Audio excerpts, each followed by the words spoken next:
അസ്സലാമു അലൈക്കും വറഹ്മത്തുള്ളാഹി. അൽഹംദുലില്ലാഹ് വസ്സലാത്തു വസ്സലാമു അലാ റസൂലില്ലാഹ് വആലിഹി വസ്വഹ്ബിഹി അജ്മഈൻ. സ്നേഹമുള്ള സഹോദരന്മാരെ, സഹോദരിമാരെ, ജ്യേഷ്ഠാനുജന്മാരെ, സുഹൃത്തുക്കളെ, അള്ളാഹുവിനെ ഭയപ്പെട്ടുകൊണ്ട് ജീവിക്കണം എന്നാദ്യം എന്നോടും നിങ്ങളോടുമായി ഉപദേശിക്കുകയാണ്. വളരെ സുപ്രധാനമായ ഒരു വിഷയത്തെക്കുറിച്ച് സംസാരിക്കാനാണ് ഇന്ന് നമ്മൾ ഉദ്ദേശിക്കുന്നത്.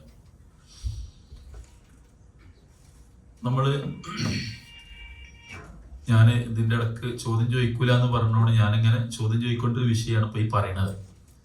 അപ്പൊ അതെന്തോ വഹി കിട്ടിയ മാതിരിയാണ് മൂപ്പര് അത് പറഞ്ഞു എനിക്ക് തോന്നുന്നത്. അപ്പോ അങ്ങനെയുള്ള ചോദ്യമല്ല, നമ്മൾ അങ്ങനത്തെ ഒരു സംഗതിയാണെന്ന് പറയാൻ ഉദ്ദേശിക്കുന്നത്.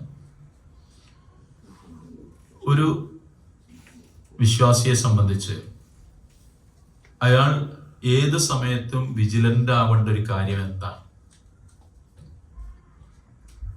നമ്മൾക്ക് ഇപ്പൊ ഞാൻ മുഅ്മിനാണ്, നിങ്ങൾ മുഅ്മിനുകളാണ് എന്നതിന് എന്താണ് അടയാളം? അപ്പൊ നമ്മളിങ്ങനെ ഒരുമിച്ച് കൂടി ഇരിക്കുന്നുണ്ട്, സദസ്സുകളുണ്ട്, നമ്മൾ പള്ളികളിൽ കൂടുന്നുണ്ട്, ഇനി റമദാൻ വരുന്നുണ്ട്, അതിന്റെ നോമ്പ് നോൽക്കുന്നുണ്ട്, ഇങ്ങനെയുള്ള കാര്യങ്ങളൊക്കെ നടക്കുന്നുണ്ട്. പക്ഷെ ഒരാള് നമ്മൾ ഈ പറഞ്ഞ കാര്യങ്ങൾ ഇങ്ങനെ ചെറിയൊരു സൂചനകൾ മാത്രം നൽകി പോവാണ്. അപ്പോ മൊബൈല് എന്ന് പറയുമ്പോൾ അത് കേട്ട മാത്രയിൽ നമ്മുടെ മനസ്സിലേക്ക് ഒരുപാട് മൊബൈലുകൾ വന്നു. ബസ് എന്ന് പറയുമ്പോൾ ആ ബസ്, ഞാൻ ഈ പറയുമ്പോൾ തന്നെ ബസ് എന്താ നമ്മുടെ മനസ്സിലേക്ക് വന്നു.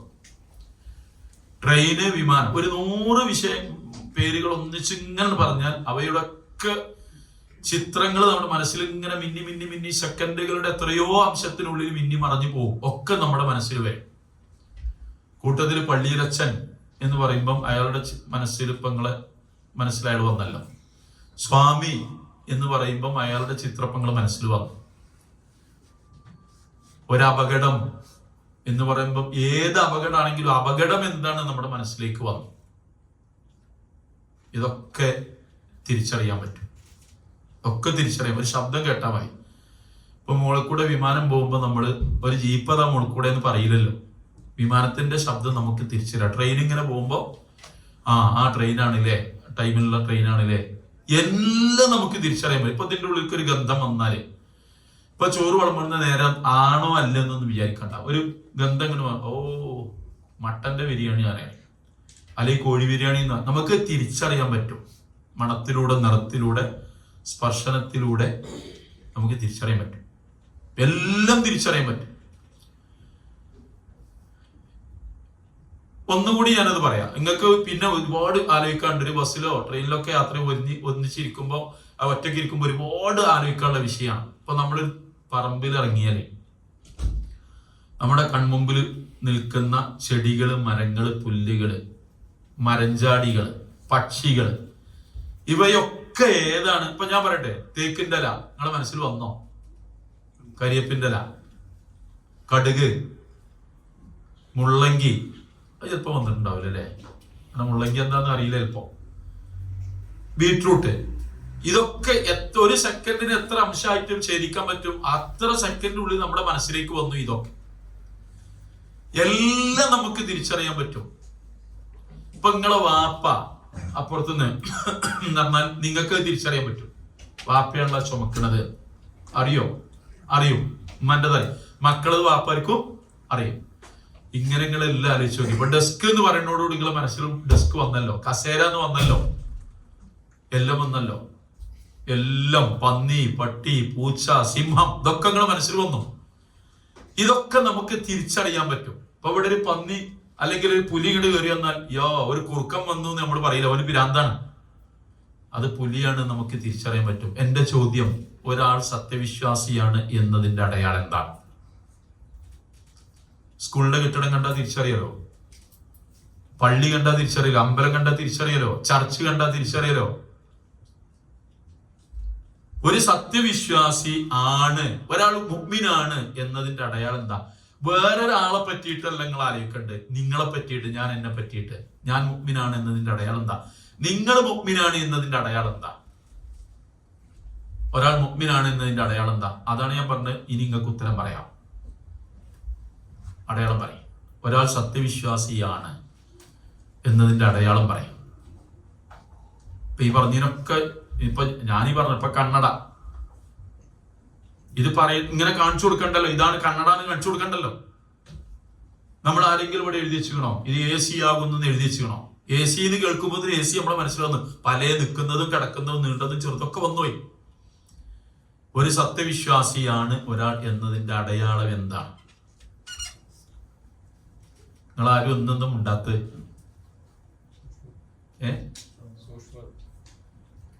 സൂക്ഷ്മത, അതിന്റെ അടയാളം എന്താണ്? അതാണ് സത്യവിശ്വാസം, തഖ്വയാണ്. അതിന്റെ അടയാളം എന്താ? ആരോ ഒന്ന് പറഞ്ഞല്ലോ, സ്വഭാവം. രണ്ടാമത്തെ ആണോ അല്ലയോ നമുക്ക് നോക്കാം. രണ്ടാമത്തെ ജീവിതം. അത് അങ്ങനെ പറയാൻ പറ്റൂല. അതിപ്പം തഖ്വ എന്ന് മൂപ്പര് പറഞ്ഞ അതേമാതിരിയാണ്. എങ്ങനെ, എന്താണ് അടയാളം? അത് ആർക്കറിയണം? അത് മറ്റോരല്ലല്ലോ തീരുമാനിക്കല്. അതല്ലേ ഞാൻ പറഞ്ഞേ, അവനാനെ പറ്റിയിട്ട് ചിന്തിക്കണം. മറ്റുള്ളവരുടെ നമ്മൾ പറയണം. ഇപ്പൊ ഞാൻ എന്നെ കണ്ടിട്ട് നിങ്ങൾക്ക് ഒരു മൗലവിയാന്ന് തോന്നുന്നത് എന്തുകൊണ്ടാ? എന്റെ താടി, എന്റെ തൊപ്പറ, പിന്നെ ഞാൻ ഇതിങ്ങനെ ക്ലാസ് എടുക്കുന്ന ആളാകുമ്പോ എനിക്കൊരു പേര് വന്നത് മൗലവി. അപ്പൊ ഞാനൊരു മാഷാണ് എന്ന് പറയുമ്പോൾ, ഞാൻ മറ്റേ സ്കൂളിൽ പഠിപ്പിക്കുന്ന, കോളേജിൽ പഠിപ്പിക്കുന്ന ഒരാളാകുമ്പോൾ ഞാൻ മാഷാവും. ഇതൊക്കെ തിരിച്ചറിയാൻ പറ്റും. പക്ഷെ ഒരു സത്യവിശ്വാസിനെ തിരിച്ചറിയുന്നതിന്റെ അടയാളം എന്താണ്? പറയാം. സലാം പറയാം. അലൈഹിസ്സലാം. ഇവിടെ ജോസഫും മറ്റേ കണ്ണനും വിജയനൊക്കെ സലാം പറയുന്നുണ്ട്. എനിക്കത് അപ്പൊ അങ്ങനെ പറയേണ്ടേ ഉള്ളൂ. ആ വിഷയം അത്ര പറയേണ്ടേ ഉള്ളൂ. അത് നിങ്ങളിതാക്കാൻ വേണ്ടി പറഞ്ഞതല്ല, അത് അത്ര പറയേണ്ടേ ഉള്ളൂ. ഇപ്പൊ എനിക്ക് മനസ്സിലായല്ലോ. അപ്പൊ ഇനി ബാക്കിയുള്ളത് അലൈഹിസ്സലാം റഹ്മത്തുള്ളാഹി. അപ്പൊ പിന്നെ ബാക്കിയുള്ളത് പറയും. എന്താ അടയാളം? ഇപ്പൊ മുമ്പിൽ ഇരിക്കേണ്ടിന്ന് തോന്നിയില്ലേ? അല്ല, ഞാൻ ഈ പറഞ്ഞത് നമ്മളിതൊരു തമാശ പറയില്ല, കാര്യമാണ് ഈ സംഗതി. എന്താണ് അടയാളം? നമ്മളെ തിരിച്ചറിയാൻ. നമുക്ക് നമ്മളെ തിരിച്ചറിയാൻ എങ്ങനെ പറ്റും? സ്വഭാവം പറഞ്ഞല്ലോ. അതെ, എന്നാലും അറിയാം. സംസാരിച്ചാൽ അറിയും സ്വഭാവമാണെന്നില്ലല്ലേ? നമ്മൾ സംസാരിക്കാൻ തുടങ്ങാം. നിങ്ങൾ പറഞ്ഞ വിഷയത്തിൽ നമ്മളൊക്കെ വിമാനത്തിൽ യാത്ര ചെയ്യണമല്ലേ? പോണവരും വരുന്നവരും. നിങ്ങൾക്ക് ഇത് എളുപ്പം വരുന്ന മനസ്സിലാവും. നമ്മളെടുത്ത് വന്നിട്ട് ഹോട്ട് ഓർ കൂൾ എന്ന് ചോദിക്കുന്നത് എങ്ങനെയാണ്? ആര്? എയറോസ്റ്റസ് എങ്ങനെ ചോദിക്കണേ? ഭവ്യതയോടെ, എന്തൊരു രസകരമായി. അതിന്റെ ഇടക്ക് നമ്മളെത്തുന്ന ഗ്ലാസോ കുപ്പിയോ താഴെ വീണാൽ നോ നോ നോ നോ മുപ്പത്തിയേഴെടുത്ത് നമ്മുടെ കയ്യിൽ തരുന്നു. ഏതെങ്കിലും ഒരു യാത്രക്കാരന്, പാസഞ്ചറിന് എന്തെങ്കിലും ഒരു ഇത് വന്നാൽ ഉടനെ വന്ന് പിന്നെ അതിനുള്ള ശുശ്രൂഷയൊക്കെ ചെയ്ത് ഡോക്ടർമാർ ആരെങ്കിലും ഉണ്ടെങ്കിൽ ഉടനെ റിപ്പോർട്ട് ചെയ്യുന്നൊക്കെ പറഞ്ഞ് പോലെ ഭാഷയിൽ ഒക്കെ പറഞ്ഞ് വളരെ ഇങ്ങോട്ട് കേറുന്ന നേരത്ത് നമ്മളോട് നമസ്കാരം, പോകുന്ന നേരത്ത് താങ്ക് യു, നമസ്കാരം എന്നൊക്കെ പറയുമ്പോ നമ്മൾ എന്തോ ഒരു നല്ല സ്വഭാവമാണ് അല്ലേ? നല്ല സ്വഭാവമല്ലേ? ഇതിലേറെ ഒരു രസകരമായ കാര്യം നിങ്ങൾ ചെയ്യുന്ന ഞാൻ പറഞ്ഞുതരാം. നിങ്ങൾ പറഞ്ഞാൽ ഞാനും നിങ്ങളും ചെയ്യണം. നാട്ടിൽ ഇപ്പൊ നമ്മളെ ഫ്രണ്ട്സ് പറയണം, എടാ നമുക്ക് ടൂർ പോകണം, നല്ല ഭക്ഷണം കിട്ടുന്ന ഹോട്ടൽ കിട്ടണം, അത് ഇന്ന ആളോട് ചോദിച്ചാൽ അറിയാം. അപ്പൊ നമ്മൾ അവനെ വിളിക്കും. അപ്പൊ അവൻ ഇങ്ങനെ പറഞ്ഞ് വരച്ച മാതിരി പറഞ്ഞു തരും. ചില ആളുകൾ ഇനി അങ്ങനത്തെ അറിയുന്ന ആളുകളുണ്ടാവും. അങ്ങനെ നമ്മൾ അവിടെ കയറി നമ്മളെ കുട്ടികളൊക്കെ ഉണ്ടാവുമല്ലോ. നിങ്ങൾക്ക് ഒരുപാട് ആലോചിക്കാനുള്ള വിഷയം ചുരുക്കി ഞാൻ പറയണം. ബാക്കി നിങ്ങൾക്ക് ഇന്നേക്കാൾ കൂടുതൽ പറയാൻ പറ്റുന്നത്. അപ്പൊ നമ്മള് അങ്ങനെ മേശമ്മല് കുട്ടികൾ ഇരിക്കും. കുട്ടികൾ പിന്നെ മേശം പിന്നെ ഏകദേശം ഒരു കളിക്കളം ഗ്രൗണ്ട് മാതിരി ഉണ്ടാക്കാനാണല്ലോ. അവിടെയുള്ള ഗ്ലാസ് എടുത്ത് വെച്ചറിയും, കുപ്പിയെടുത്ത് കീപ്പെട്ട് കിടും, പ്ലേറ്റ് കൊടുന്നെങ്കിൽ അതിൽ കയറി ഇരിക്കും, ഇതൊക്കെ ചെയ്യും. അപ്പൊ ഈ വെയിറ്റർ വന്നിട്ട് ഇങ്ങനെ നമ്മളോട് ആ രംഗങ്ങളൊന്ന് ആലോചിച്ച് നോക്കിയാണ്. നമ്മളിങ്ങനെ എല്ലാവരും വട്ടത്തിലിരിക്കുക. അപ്പൊ നമ്മൾ ചോദിക്കും, ബ്രേക്ക്ഫാസ്റ്റിനെ നമ്മൾ കയറുന്നത്. അപ്പൊ നമ്മൾ ചോദിക്കും എന്തൊക്കെ ഉണ്ട്? പറയും അപ്പുണ്ട്, പൊറാട്ട ഉണ്ട്, പിന്നെ പുട്ടുണ്ട്, ഇങ്ങനൊക്കെ ഉണ്ട്. ആ സംസാരിക്കണം, നിങ്ങൾ ശ്രദ്ധിച്ചു നോക്കണം. അയാൾ പറയണത് ഇങ്ങനൊക്കെ ഉണ്ട്, പിന്നെ മട്ടൻ ഉണ്ട്, പിന്നെ ഫിഷ് ഉണ്ട്. പക്ഷെ ഫിഷ് കുറച്ച് അതിലേറെ നല്ല നിങ്ങൾ മട്ടൻ എടുക്കുക. അപ്പൊ അയാൾ നമ്മളെ കൂട്ടത്തിലായി. അവിടെ വിൽക്കുന്ന സാധനമാണ് മൂപ്പർ എന്ത് ചെയ്യണത്? അതല്ല, അതിലേറെ നല്ലത് ഇതാണ് ഫിഷ്. കേട് പറയുന്നില്ല, പക്ഷെ അത് കേടാന്ന് നമ്മളെ ധരിപ്പിച്ചു മൂപ്പര്. ഇതൊക്കെ കഴിഞ്ഞിട്ട് ഉഷാറായിട്ട് അതിന്റെ ഇടയ്ക്ക് നമ്മളെ എത്തുന്ന മനസ്സിലാവും. വെള്ളം താഴെ വീഴുന്നു, ഭക്ഷണം താഴെ വീഴുന്നു, കുട്ടികൾ ക്ലാസ് പൊട്ടിക്കുന്നു. ഇതിലൊക്കെ അയാൾ ഇടപെടുന്നോ നോ പ്രോബ്ലം അല്ല, ഒന്നും നിങ്ങൾ ശ്രദ്ധിക്കേണ്ട, അതൊക്കെ നിങ്ങൾ ഭക്ഷണം കഴിച്ചോളൂ. ഒക്കെ ഇഷ്ടം പോലെ കൊണ്ടുവന്നിരുന്ന വരികയാണ്. 5-6 പല സൈസ് ഒന്നായിട്ട് കൂട്ടിയൊക്കെ ഇങ്ങനെ കഴിഞ്ഞ് മൂപ്പര് ഏത് സമയത്തും ഇങ്ങനെ റെഡി ആയിട്ട് എന്തെങ്കിലും ഉണ്ടോ, ആവശ്യം എന്തെങ്കിലും ഉണ്ടോ, ബിരിയാണി ഒന്ന് പറയട്ടെ, പൊറോട്ട 2 കൊണ്ടിട്ടൊക്കെ അപ്പൊ നമ്മൾ ഒക്കെ കഴിഞ്ഞ് പല്ലുകുത്തിയൊക്കെ അടക്കെടുത്ത് തന്ന് എല്ലാം കഴിഞ്ഞ് നമ്മളിങ്ങനെ വെയിറ്റർക്ക് പൈസ കൊടുത്ത് അതിന്റെ കൂട്ടത്തിൽ 50 റുപ്യ എക്സ്ട്രാ കൊടുത്ത് 10,000-3,000 റുപ്യ ബില്ലൊക്കെ ആയി. അതൊന്നും നമുക്ക് പ്രശ്നമല്ല. ഈ സർവീസ് കഴിഞ്ഞിട്ട് നമ്മൾ മേശക്കറി ചെന്നിട്ട് അയാളോട് പറയുന്നത്, മാനേജറോട്, നല്ല ഭക്ഷണമായിരുന്നു, നല്ല സർവീസ് ആയിരുന്നു പറയുമല്ലേ. എന്നിട്ട് നമ്മൾ അടുത്ത ടീം നമ്മളോട് വിളിച്ചു ചോദിക്കുമ്പോൾ നമ്മൾ എന്ത് പറയും? അവിടെ കയറി കൊണ്ടുവന്ന് അറിയും. നല്ല സ്വഭാവമല്ലേ? അങ്ങനെ ഈ വെയിറ്റർ അയാളുടെ വീട്ടിലേക്ക് പോകുന്നു. വൈകുന്നേരം ഡ്യൂട്ടി ഒക്കെ കഴിഞ്ഞു മൂപ്പര് വീട്ടിലെ ഭക്ഷണം വിളമ്പി കൊടുത്തു. അപ്പൊ ഇങ്ങനെ കുഴച്ചുകൊണ്ടിരിക്കുമ്പോ ഇന്ന് ഒരു 2 മുടി ഇങ്ങനെ വന്നു. ആരിത്? ഭാര്യന്റെ പെണ്ണാണല്ലോ ഇത്. ഈ കയ്യിൽ കിട്ടിയ നേരത്തെ നമ്മൾ രാവിലെ മുതൽ വൈകുന്നേരം വരെ അവിടെയുള്ള വെയിറ്റർ ഈ സമയത്ത് എങ്ങനെയാണ് അതിനോട് പ്രതികരിക്കുക ആയിരിക്കും? ഞാനതിൽ നല്ല സ്വഭാവം പറയാം, അത് മുടിയല്ലേ, അതിപ്പോ കൽപ്പിച്ചുട്ടി ഇടൂലല്ലോ, പ്രശ്നമൊന്നുമില്ലല്ലോ, എന്താ ഇപ്പൊ ഇതിനൊരു കാര്യം? പിന്നെ എന്റെ മുടി ഇപ്പൊ താളിക്കാൻ തുടങ്ങിയോ, ചോറിലൊക്കെ ഇട്ട് കൂട്ടാൻ തുടങ്ങിയോ, ഇത് ഞാൻ അറിഞ്ഞിട്ടില്ലല്ലോ എന്നൊക്കെ പറഞ്ഞൊരു തമാശക്ക് നന്നാക്കി ഞാൻ പറയണേ. അങ്ങനെയൊക്കെയാണ് നമ്മൾ വിചാരിക്കുക. ഇയാൾ ഇത് എടുത്തിട്ട് പ്ലേറ്റ് അങ്ങോട്ടൊരു തട്ടലും ഇങ്ങനെ തട്ടലും, എന്തൊരു പണിയത്, എന്തൊക്കെ കാട്ടിക്കൂട്ടുന്നു, ഭയങ്കര ബഹളം. ഈ തിന്ന ടീം നമ്മൾ അയാളെ പുറത്തുനിന്ന് ഇങ്ങനെ ചെല്ലുന്ന് കയറുമ്പോ ഇതാ കാണുന്നുണ്ടെങ്കിൽ നമ്മൾ എന്ത് വിചാരിക്കും? അപ്പൊ അയാൾ ആ ചെയ്ത പണി എന്ത് ചെയ്യുന്നു? ഒട്ടെടുത്ത്. അതാണ് അഭിനയം.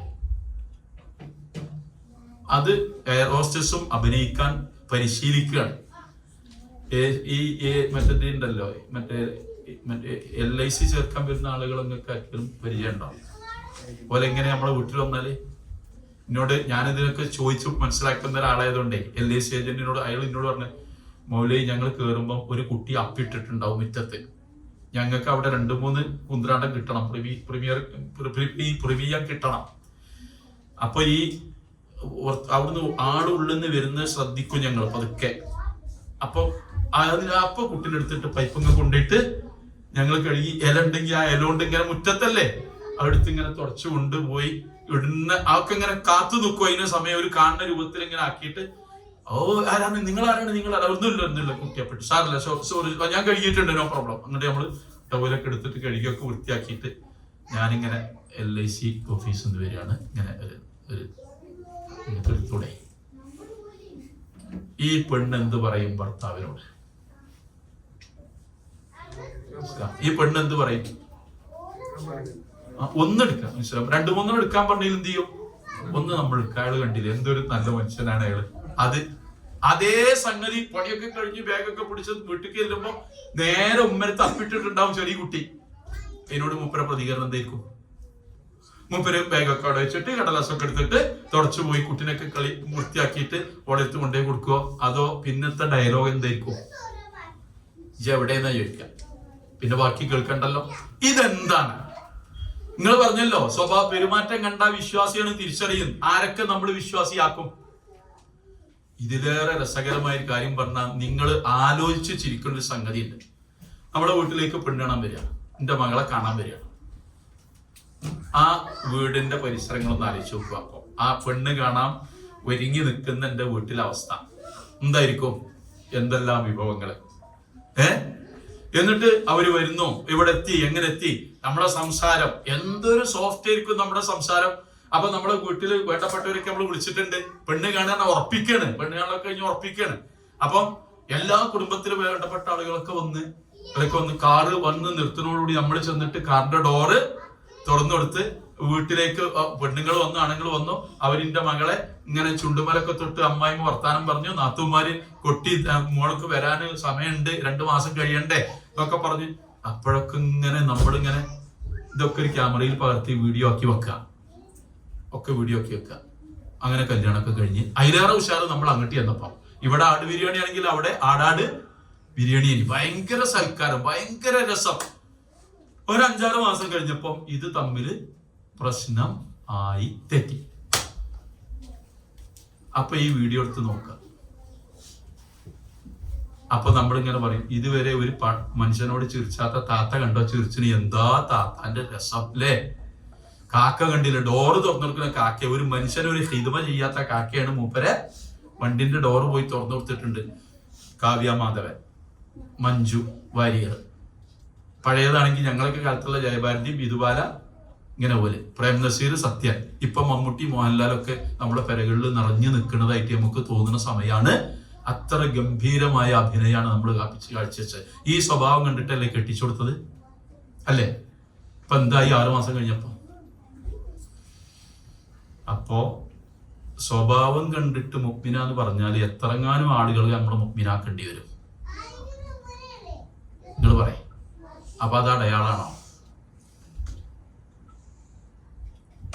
എന്തെങ്കിലും ഉണ്ടാത്ത് ഇത് വേറൊരാളെ പറ്റിയിട്ട് അപ്പൊ നമ്മൾ സംസാരിക്കണേ. ഇത് നമ്മളാണ് എന്ന് ആലോചിക്കുക, നമ്മളാണ് എന്ന് ആലോചിക്കുക. അപ്പോഴോ അപ്പൊ പറയും നിസ്കാരം അല്ലേ?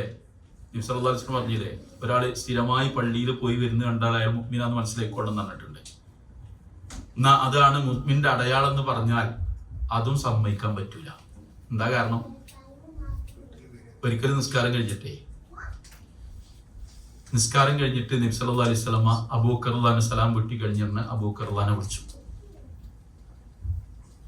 ഉമർ റളിയല്ലാഹു വിളിച്ചു. അപ്പൊ എന്തോ ഗൗരവപ്പെട്ട കാര്യമാണ് എന്ന് മനസ്സിലാക്കാം അവരോട് സംസാരിക്കുന്നുണ്ട്. നബി സല്ലല്ലാഹു അലൈഹി വസല്ലം അവരോട് പറഞ്ഞു, അള്ളാന്റെ വഹി കിട്ടിയിട്ടുണ്ട്. സൊഫിലുള്ള ആളുകൾ ഇങ്ങനെ പേര് പറഞ്ഞു കൊടുക്കുകയാണ്, ഇന്നാള് ഇന്നാള് ഇന്നാള്, ഇവരൊക്കെ മുനാഫിഖീങ്ങളാണ് എന്ന് അള്ളാഹു എനിക്ക്. ആരാണ് ഈ പറഞ്ഞത്? മദീനത്തുൻ മസ്ജിദുൻ നബവിയില് നബിന്റെ പിന്നിലെ 1ാമത്തെ സഫില് നല്ല ഇസ്ലാമിന്റെ എല്ലാ ഷിആറുകളുമായി നിൽക്കുന്ന ആളുകളുടെ പേര് പറഞ്ഞിട്ട് അള്ളാഹു വഹി കൊടുക്കുകയാണ് ആക്ക്. ആ വിവരം നബി എല്ലാരും വിളിച്ചു പറയല്ല, അബൂബക്കർ റളിയല്ലാഹു ഉമർ വിളിച്ചിട്ട് ഇത് ചോദിക്കുകയാണ്, നമ്മൾ എന്ത് ചെയ്യും? അപ്പൊ അബൂബക്കർ റളിയല്ലാഹു പറഞ്ഞു, നബിയെ നമ്മൾ എന്താ ചെയ്യുക? അള്ളാഹ് പറയുന്ന പോലെ, റസൂലുള്ളാഹി നിങ്ങൾ തീരുമാനിക്കുന്ന പോലെ ഇനി ഇവിടുന്നാണ്ട്. അപ്പൊ ഉമർ എന്നോട് ചോദിക്കട്ടത് കഴിഞ്ഞിട്ട് എന്നുള്ള വരി ഒരുങ്ങി നിൽക്കുക. ഉമർലാനോട് ചോദിച്ചു, ഉമറെ നമ്മളെന്താ ചെയ്യുക? ഇപ്പൊ കൊല്ലണം എന്നാണ് ഒറ്റ മറുപടിയാണ്, ഇപ്പൊ കൊല്ലണം എന്നാണ്. അതിന് റസൂലുള്ളാഹി മറുപടി പറഞ്ഞു, ഇതുവരെ മുശ്രിക്കുകളുമായിട്ടും ഒക്കെ ആയിട്ടാണ് നമ്മൾ യുദ്ധം. ഏതെങ്കിലും ഒരാളെ ഈ കൂട്ടത്തിൽ നമ്മൾ അതിന്റെ പേരിൽ കൊന്നാൽ ഇപ്പൊ മുഹമ്മദ് ഒപ്പമുള്ളവരെ കൊല്ലാൻ തുടങ്ങി എന്ന് പറയും. അത് പറ്റൂല. അപ്പൊ ഇതിന് ആയത്ത് മുഴുവൻ വന്നു. അള്ളാഹു ആ വിഷയത്തിൽ പറഞ്ഞു. എന്ത് പറഞ്ഞു? അതായത് നിങ്ങൾ ജാഗ്രത കൈക്കൊള്ളണം. ജാഗ്രത, ഫഹ്ദറുഹും, അവരുടെ കാര്യത്തിൽ നിങ്ങൾ ജാഗരൂകരായിരിക്കണം, കരുതണം. കൂടിയാലോചനകളിൽ, നമ്മുടെ സദസ്സുകളിൽ അവരെങ്ങനെ പെരുമാറുന്നു എന്നുള്ളത് നിങ്ങൾ ശ്രദ്ധിക്കണം, കരുതിയിരിക്കണം. കൊല്ലാൻ പറ്റൂല. ഈ ആളുകള് എന്താ ചെയ്യണത്? പള്ളിന്റെ ഉള്ളില് നിസ്കരിക്കുന്നവരെ കളിയാക്കുകയാണോ? ആണോ? ദിക്ർ ചൊല്ലണില്ലേ? നിസ്കരിക്കുന്നില്ലേ? നബിന്റെ പിന്നാലെ നിന്ന് നിസ്കരിക്കുന്നില്ലേ? സലാം പറയുന്നില്ലേ? എന്നിട്ട് അവര് മുനാഫിഖാണ്. മുനാഫിഖീങ്ങൾ എവിടെയാണ്? ഫിദ്ദർക്കിൽ അസ്ഫലി മിനന്നാർ, നരകത്തിലെ ഏറ്റവും താഴെ തട്ടിലാണ്. എല്ലാ സഹാബത്തിനും നബി വിവരം കൊടുത്തില്ല, പ്രധാനപ്പെട്ട ആളുകൾക്ക് വിവരം കൊടുത്തു. കാരണം ആകെ കൂടെ പ്രചരിച്ചാൽ എല്ലാ പ്രശ്നങ്ങളും ഉണ്ടാവും. ഇതില് നബിക്ക് വളരെ ബുദ്ധിമുട്ടുണ്ടായ ഒരു സംഭവം ഉണ്ടായില്ല. ഈ മുനാഫിക്കുകളുടെ നേതാവായ അബ്ദുല്ലാഹിബ്നു ഉബയ്യ് അറിയാലോ നിങ്ങൾക്ക്? അയാൾ മരിച്ചു. അയാളുടെ മകൻ അബ്ദുള്ള നബിന്റെ അടുത്ത് വന്നിട്ട് നബിന്റെ കുപ്പായം തരണമെന്നാണ് കഫൻ ചെയ്യാൻ. ആലോചിച്ച് നോക്കി നിങ്ങള്. മുനാഫിഖിന്റെ നേതാവാണ് ജീവൻ പോയത്. അയാള് പക്ഷെ മുനാഫിഖാന്ന് ആരറിയില്ല, മകനറിയില്ല, അറിയിച്ചിട്ടില്ല. എന്നിട്ട് അയാളെ കഫൻ ചെയ്യാൻ ഈ മകൻ വന്നിട്ട് റസൂലുള്ളാഹിന്റെ അടുത്ത് വന്നിട്ട് നബിന്റെ കുപ്പായം, നല്ല വലിപ്പമുള്ള കുപ്പായാണ്, അതിക്ക് ഒരു കഫൻ തുണി അതാക്കാലോ എന്ന് വിചാരിച്ചിട്ട് അത് ചോദിച്ചു നബിനോട്. നബി സല്ലല്ലാഹു അലൈഹി വസല്ലം എന്ത് ചെയ്ത്? അതൂരി കൊടുത്തു. ആർക്ക്? ആർക്ക്? മുനാഫിഖാണ് എന്ന് വഹി കിട്ടിയ അള്ളാന്റെ റസൂല് ആ വ്യക്തിക്ക് കുപ്പായ ഊരി കൊടുത്തു. ബാക്കി കഴിഞ്ഞ് മറമാടി ആളുകളൊക്കെ നിസ്കരിച്ചു വന്നു. കാരണം എല്ലാവർക്കും ആ വിവരം കൊടുത്തിട്ടില്ലായിരുന്നു. നിസ്കരിക്കുന്നത് ഒരു അടയാളമാണെങ്കിൽ ഇവരൊക്കെ മിനിങ്ങളെന്ന് പറയണ്ടേ? അതാ നമ്മൾ പറഞ്ഞത്, നിങ്ങൾ എത്തുള്ളവർ അന്വേഷിക്കേ വേണ്ട, സ്വന്തത്തെ കുറിച്ച് ആലോചിക്കുക. അപ്പൊ പിന്നെ എങ്ങനെ അറിയും? ജീവിതത്തിൽ പ്രശ്നങ്ങൾ വരുമ്പോൾ നമ്മൾ എടുക്കുന്ന സമീപനം നമ്മൾ മുഅ്മിനുകളാണോ അല്ലേ എന്ന് നമ്മളെ അറിയിച്ചു തരും. 3 ഉദാഹരണം ഞാൻ പറയാം. നടന്ന 100 കണക്കിന് ഉദാഹരണം പിന്നീട് നിങ്ങൾക്ക് ഓർമ്മ വരും. 3 ഉദാഹരണം ഞാൻ പറയാം. ആ 3ലും നിങ്ങളാണെങ്കിൽ എന്ത് സമീപനം എടുക്കും നിങ്ങൾ ആലോചിച്ചാൽ മതി. സമീപനം എടുത്തതിന്റെ വിഷയമാണ് ഇപ്പൊ ഞാൻ പറയണേ. ഒരാൾ മരിച്ചു, വാപ്പ മരിച്ചു, ഇഷ്ടം പോലെ സ്വത്തുള്ള വാപ്പ മരിച്ചു. ചുരുക്കി പറയണ്ട, ഒരുപാട് പറയാനുള്ള വിഷയം ചുരുക്കി പറയണം. നിങ്ങൾക്ക് ഭക്ഷണം കഴിക്കണം, മിക്കും കഴിക്കണം, അത് വരെ വല്ലാതെ നീണ്ടാ പിന്നത് ആദ്യം പറഞ്ഞു അവസാനം പറഞ്ഞു ഒന്നും ഉണ്ടാവില്ല. അതിന്റെ മണം ചെറിയ രൂപത്തിൽ വരുമ്പോൾ നിങ്ങളത് തിരിച്ചറിഞ്ഞ് ചോദിച്ചോ ബിരിയാണിയാണ് ഇപ്പൊ തുറന്നുകിടുന്നുള്ളത്. ഞാനെന്നെ ആദ്യം പറഞ്ഞ മാതിരി ഈ ആള് മരിച്ചതിന് ശേഷം 3-ാമത്തെ ദിവസം ഒരു 8-10 മക്കളുണ്ട്. ഞാൻ പേരും ദേശം ഒന്നും പറയില്ല. ഏതെങ്കിലും ഒരു അവകാശം ഇവിടെ ഉണ്ടെങ്കിൽ പിന്നെ ഇവിടുന്ന് തല്ല് തീർത്താ തീരൂല. എനിക്ക് ഇവിടുന്ന് അങ്ങോട്ടും പോകണം, സെന്റർ ഇവിടെ നടക്കും വേണം. അതുകൊണ്ട് ഞാൻ പറയാം, 10 മക്കളുണ്ട്, ഇഷ്ടം പോലെ സ്വത്തുണ്ട്, പറമ്പുകളും പാടങ്ങളും വാടകക്കെട്ടുകളും ആയിട്ട്. 3-ാമത്തെ ദിവസം ഇവര് കൂടി, എല്ലാരും മരിച്ചാൽ എല്ലാരും കൂടുമല്ലോ. ഇവരൊക്കെ മുതിർന്ന മക്കളാണ്, പേരക്കുട്ടികളുണ്ട് ഇവർക്ക്. മക്കളും മരുമക്കളൊക്കെ കൂടി സ്വത്ത് ഓഹരി വെക്കണം. അപ്പൊ ഇന്ന ദിവസം നമുക്കിവിടെ കൂടണം. അങ്ങനെ 7-ാമത്തെ ദിവസം അവർ കൂടി. നല്ല രൂപത്തിലാണ് ഇതൊക്കെ സംസാരം നടക്കുന്നത്. 7-ാമത്തെ ദിവസം ഇതിന്റെ ആമുഖ ചർച്ചയ്ക്ക് കഴിഞ്ഞതിന് ശേഷം മൂത്ത മകൻ എണീറ്റ് പറഞ്ഞു, ഈ സ്വത്തുകളുടെ പകുതി ഭാഗം ബാപ്പ എന്റെ പേരിൽ പറഞ്ഞു വെച്ചിട്ടുണ്ട് എന്ന് പറഞ്ഞു. എന്നിട്ട് അയാളുടെ സന്മനസ് എന്നുള്ള ആൾക്ക് പറഞ്ഞാൽ എന്താ അറിയോ, ഇനി സ്വത്ത് ഓഹരി വെക്കുമ്പോ അതിന് നിങ്ങൾ ചേർക്കേണ്ടതില്ല, എനിക്ക് തന്നെ ബാപ്പ ഈ പറഞ്ഞത് മതി, ബാക്കിയുള്ളത് നിങ്ങൾ ആണോരി പെണ്ണോരി നിങ്ങൾ എടുത്തോളൂ, അതിൽ എനിക്ക് അവകാശം വേണ്ടെന്നാണ്. അത് സമ്മതിച്ചു, തീരുമാനം പിരിഞ്ഞു. പോന്നതിന് ശേഷം പെണ്ണുങ്ങൾക്കാണുള്ള ട്യൂബ് വാങ്ങിയ ചെറുങ്ങനെ ഒന്ന് കത്ത്, അങ്ങനെ ഒരു സംഗതി ഉണ്ടാവുമോ എന്നാ നമ്മളൊന്ന് അന്വേഷിച്ച് നോക്കാം. അങ്ങനെ പണ്ഡിതന്മാരെ വിളിച്ചു നോക്കുമ്പോ അതിന്റെ യഥാവിധി കാര്യങ്ങൾ പറഞ്ഞപ്പോ പിന്നത്തെ യോഗത്തിൽ ഇത് വിഷയമായി. അതിന്റെ ക്ലൈമാക്സ് എന്താന്ന് വെച്ചാൽ ചർച്ച നടത്തി തീരുമാനമായ ചർച്ച വെള്ളക്കടലാസിൽ ഇങ്ങനെ അബ്ദുൽ സലാത്തൊക്കെ എഴുതി തീരുമാനമായി. വളരെ സന്തോഷത്തിൽ എല്ലാരും കൂടി ഇനി അതിന് ശേഷം ഭക്ഷണം എന്തെങ്കിലും ഉണ്ടാക്കി പിരിയണം. കാരണം ഭക്ഷണം ഉണ്ടാക്കിയിട്ട് തീരുമാനമായാലാണല്ലോ ചായക്ക് ഉണ്ടാക്കല്. അങ്ങനെ ഒക്കെ ആക്കി അവസാനം ഒപ്പിടണം. ഒപ്പിടാൻ നേരത്തെ എല്ലാരും ഒപ്പിട്ടു. ഈ ആളുണ്ടല്ലോ മൂത്ത മകൻ, ഞാൻ ഒപ്പിടൂല, എന്റെ പകുതി സ്വത്ത് എനിക്ക് കിട്ടണം എന്നാണ്. അവിടെ തീരുമാനമായി. ഒരാൾ കത്തിയെടുത്ത് ചാടി ബഹളമായി. അന്നാണ്ട് പിരിഞ്ഞിട്ട് ആ കേസ് ഇപ്പൊ സുപ്രീം കോടതിയിലെത്തി. 2 ഭാഗത്തുള്ള വക്കീൽമാര് മരിച്ചുപോയി. സത്യം ഞാനീ പറഞ്ഞോ, വക്കീൽമാര് മരിച്ചുപോയി. 2 ഭാഗത്തുമുള്ള മരുമക്കളിൽ ചിലര് മരിച്ചുപോയി. അള്ളാന്റെ അനുഗ്രഹം കൊണ്ട് മക്കളൊക്കെ ജീവിച്ചിരിക്കുന്നുണ്ട്. ആ കേസ് ഇപ്പോഴും നടന്നുകൊണ്ടിരിക്കുക. എത്രയോ തേങ്ങ, 1000-കണക്കിന് തേങ്ങ വീണ് മുളച്ചു പോയി. ആരാനും എടുത്തുകൊണ്ടുപോയി. അടക്ക മുളച്ചു, കവുങ്ങായി, ബാക്കിയൊക്കെ പൊറുക്കി കൊണ്ടുപോയി. റബ്ബറൊക്കെ ഇങ്ങനെ വീണിട്ടും വീഴാതെയും സുജൂദിനും റുക്കൂലും ഒക്കെ ആയിട്ട് ഇങ്ങനെ കിടക്കുകയാണ്. അതൊക്കെ അങ്ങനെ കിടക്കുന്നു. വാടക കെട്ടിടങ്ങള് ചെതല് പിടിച്ചിട്ടും പണ്ട് കൈക്കലാക്കിയ 50 റുപ്യന്റെ വാടകയില് ഓരൊക്കെ വാടക കൊടുത്തും വാങ്ങി കൊടുക്കാതെയും കഴിഞ്ഞുകൂടുന്നു. സ്വത്ത് അവിടെ കിടക്കുന്നു. ഈ പറഞ്ഞ 10 മക്കളിൽ ഈ മൂത്ത മകൻ മിക്കവാറും എല്ലാ റമദാനിലും അവസാനത്തെ 10 ഹറമിൽ വരും, ഇത്തിക്കാഫിരിക്കും. മനസ്സിലാണ്ടോ? ഹറമിൽ വരും, അവസാനത്തെ 10 ഇത്തിക്കാഫിരിക്കും, അയാളുടെ ഭാര്യ.